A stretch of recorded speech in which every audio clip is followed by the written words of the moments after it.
각 대학별로 하나하나 진행을 하고 있습니다.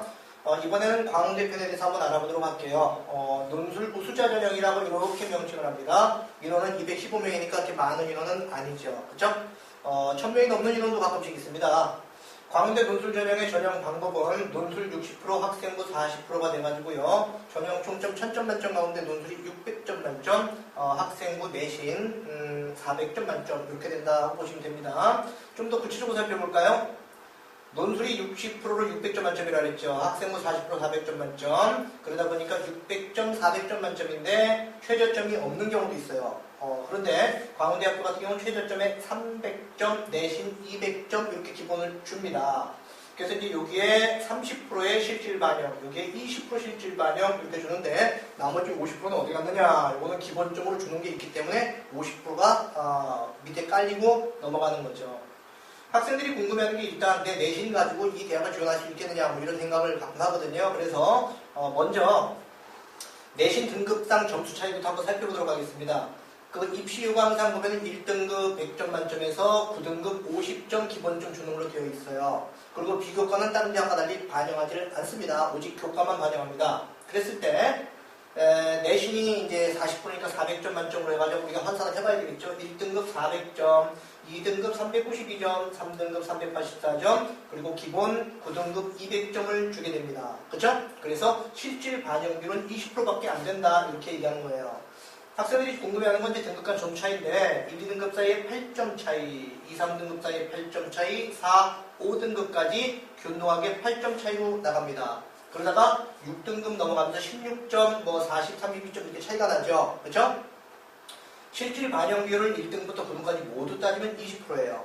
하지만 입학처에 전화해서 물어보면 입학처에서 뭐라 하냐면 5.0등급까지는 되게 지원을 많이 하는데 5.0을 내려갈 경우는 밑으로 내려갈 경우는 지원 비율이 많지 않다고 합니다. 극소수가 지원한다는 얘기죠. 그러면 5등급 정도까지 생각해본다면 4, 8, 32 해가 1000점 만점 가운데 32점 가지고 경합을 벌인다는 얘기입니다. 그렇기 때문에 내신 5등급 이내까지는 실질 반영률이 3.2%밖에 안 된다 이렇게 얘기를 하는 겁니다. 그러면 나는 6등급인데 나 논술력이 충분히 된다. 논술력이 충분히 된다. 6등급인데 16점을 극복할 수 있겠는가?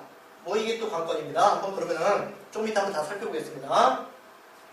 논술고사의 내용부터 한번 살펴볼게요. 인문계, 자연계가 위에 있죠. 왜냐하면 광운대는 이제 자연계, 이과가 좀 강한 대학이기 때문에. 그렇지만 우리 한번 문과부터 살펴보겠습니다. 통합 교과형 논술이다 해서 두 문제인데 각각 5점씩이에요. 저는 제가 지금 여기 인문계 문제와 자연계 문제를 다 가지고 있는데요. 인문계 문제 한번 살펴볼게요. 뭐가 있냐면 인문계 문제 1과 문제 2가 있습니다. 제시문을 한꺼번에 공통적으로 주고 문제 1, 2, 3, 4 이렇게 나가는 대학들이 있거든요. 근데 광운대 이런 대학들은 문제 1번 제시문과 문제 2번 제시문이 제각각 다릅니다. 선생님이 한번 1번 문제만 살짝 읽어볼게요. 제시문 가에 나타난 아버지와 아들의 땅에 대한 입장을 비교해야 됩니다. 이런 입장 차이가 발생하게 된 이유를 제시문 다를 활용하여 설명한 다음 설명해야 되겠죠. 제시문 나의 미술친 백인들의 자연에 대한 태도를 제시문 라의 미술친 생태 중심주의의 관점에서 비판하고 해결책까지 제시하시오. 그러니까 묻는 게 하나, 둘, 셋, 네 가지를 묻고 있는 겁니다. 논제가 되게 복잡하게 되어 있죠. 그런데 750자 정도에 쓰게 돼요. 그러면 학생들이 이 네 가지 묻는 사항을 750자에서 어느 정도 분량으로 잘라가지고 쓸 것인지 미리 충분히 보관해 세우고 치밀하게 들어가야 됩니다. 제시문 내용을 이해하는 건 당연한 거고요. 그렇게 해서 1번 문제가 50점이고요. 2번 문제 또 한번 읽어볼까요? 제시문 가에 비추신 검사와 아이히만의 입장과 각각의 정당성을 제시문 나다를 활용해 설명해야 됩니다. 제시문 라에 비추친 개인윤리와 사회윤리의 개념과 논지에 근거하여 아이히만의 유태인 학살 행위에 대해 평가하라라고 되어 있습니다. 그리고 제시문은 가나다라 1번과 마찬가지로 4개 제시문이 나와 있습니다. 이것도 역시 750자 정도로 해가지고 50점입니다. 1번, 2번 각각 750자, 각각 50점, 합치면 100점 만점입니다. 그렇죠? 그렇게 되어 있고, 논제가 복잡합니다. 논제가 복잡하면 학생들이 힘들어할 것 같은데, 논술문 쓰기에 익숙해져 있는 학생들은 문제가 복잡할수록 더 쉬워합니다. 왜? 요구하는 대로만 자수 배정해가지고 써주면 되거든요. 그렇죠?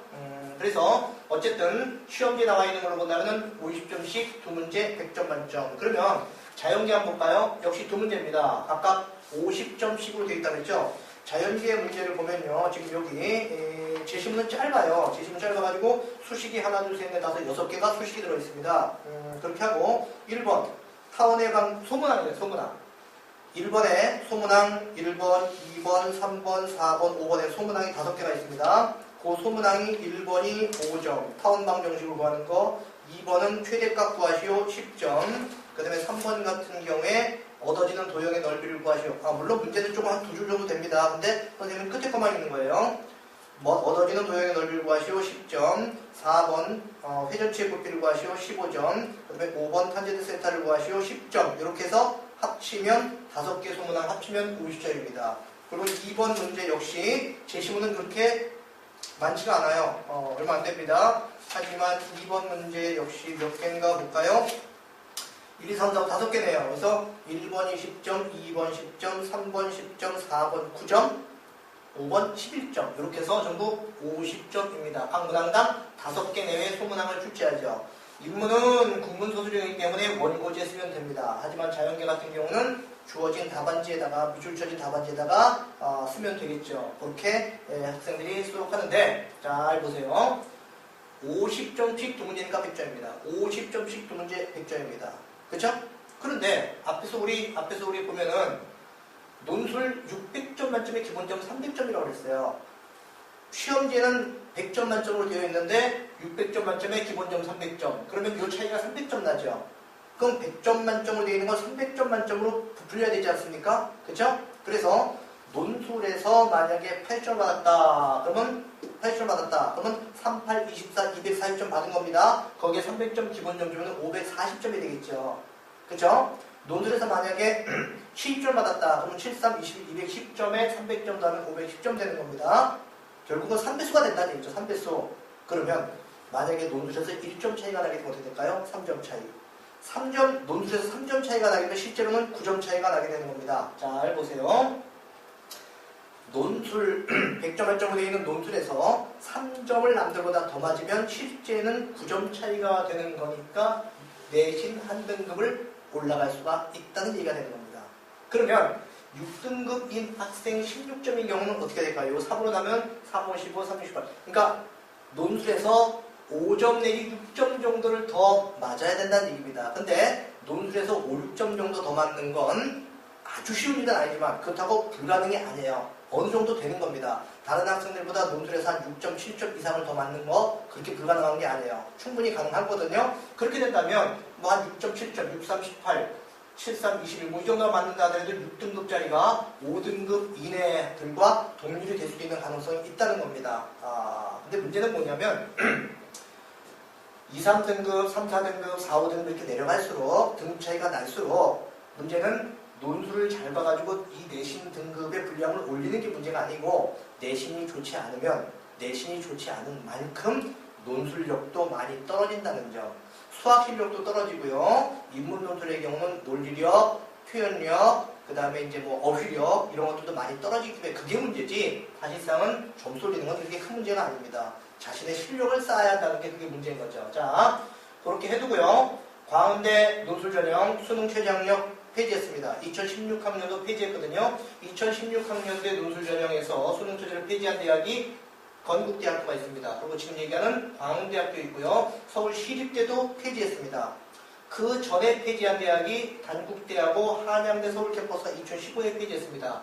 그 전부터 경기대, 서울과기대, 한국항공대 같은 경우는 그 전부터 폐지를 했었죠. 그래서 전부 8개 대학이 2016학년도에는 논술 전형의 수능 최저를 보지 않는다는 점 참고하기 바랍니다. 근데 수능 최저가 없어지면 경쟁률이 엄청 올라가지 않겠느냐 생각하는데 작년도 한양대의 경우를 본다면 경쟁률이 오히려 떨어졌습니다. 그래서 수능 최저가 없어서 경쟁률이 높아질 것이다 라는 걱정 너무 하지 말고 논술 실력을 키우는데 최대한 경주를 하기 바랍니다. 광운대학교 2016 전형계획은 아직 날짜가 안 나왔고요. 작년 기준으로 본다면 2019학년도 기준으로 본다면 인문계는 11월 22일, 자연계는 11월 23일에 시험 봐가지고 수능 시험 본 그 주 주말 말고 그 다음 주 주말에 시험을 봤습니다. 그렇게 되면 수능 시험 보고 한 열흘 가까이 한 9일, 10일 여유가 있는 거죠. 근데 그 기간 동안에 실력을 바짝 쌓아가지고 시험 보겠다는 친구들이 가끔씩 있는데 이것은 사실상 현실적으로 실현 가능성이 없는 겁니다. 1학기 때부터 또는 그 전 예비 고3 겨울방학 때도 충분히 준비를 해온 친구들이 아까 우리 봤던 것처럼 복잡해 보이는 그런 그 논제들을 하나하나 해결해 나갈 수 있는 힘이 키워지는 겁니다. 무슨 말씀인지 알겠죠? 자, 이렇게 해서 내신 비율도 전혀 없는 건 아니지만 논술에 의해서 당락은 거의 결정된다는 점을 알아두고 경쟁률은 굉장히 높아요. 경쟁률은 한 40대 1, 50대 1 넘어갑니다. 광운대학교 같은 경우는 경쟁률이 굉장히 센 대학이에요.